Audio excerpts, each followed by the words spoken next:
Out of the 2024-2025 ambitious national budget of 72.1 trillion shillings, 8.9 trillion shillings is expected to be generated locally through domestic borrowing, which is 12%.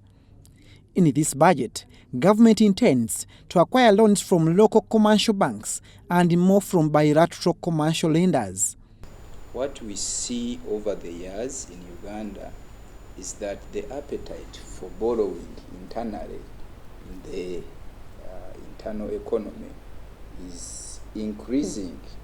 So about 29%. The changing trend of government borrowing indicates a paradigm shift from the non-traditional international funders like World Bank, IMF, and other international partners.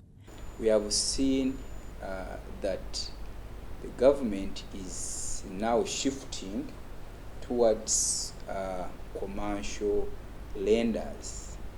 Yeah, we see government borrowing from China, then running away from World Bank and IMF. IMF and World Bank always give loans at lower interest rate, sometimes less than 1%. But when you go for commercial borrowing from these bilateral lenders, yeah, sometimes we borrow at high rate.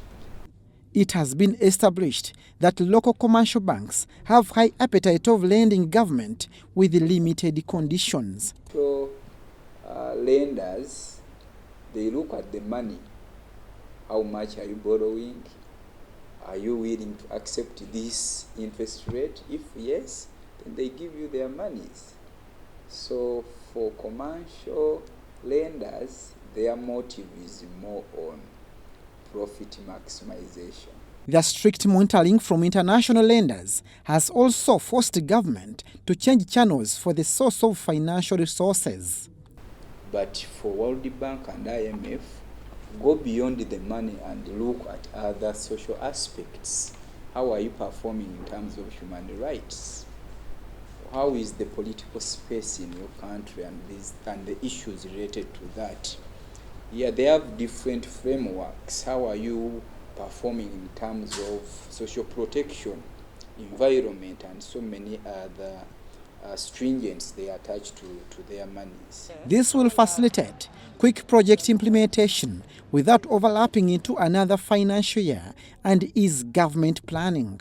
Telling where the money has been put is key, but for commercial lenders, as the objective is just to make profits, they always don't look at that. But it would have been better that really a lender checks on how their monies have been used. However, government appetite for local borrowing is expected to crowd the domestically financial market, affecting private investment.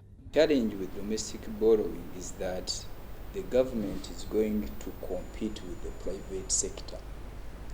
Wherever we have that competition, always the banks who have the monies wish to lend to government because the government at least can pay at any time. But as an individual, you can even run away. Local commercial banks are likely to hesitate from extending loans to individuals as a mechanism of minimizing risks in recovery. The implication that has on the entire economy or the workings of private sector, it does that crowds out the would-be money the private sector would borrow to finance their undertaking. So whenever we see the government coming to borrow internally, it reduces the would-be capital. People or businesses, the industries would borrow to start up a business or to refinance their activities. Government projects to spend at least half of the 72.1 trillion shillings budget on debt obligations, whereby domestic debt refinancing is to consume 19.8 trillion shillings. Abdul Nasir Lobwama and Rogers Komagum for UBC.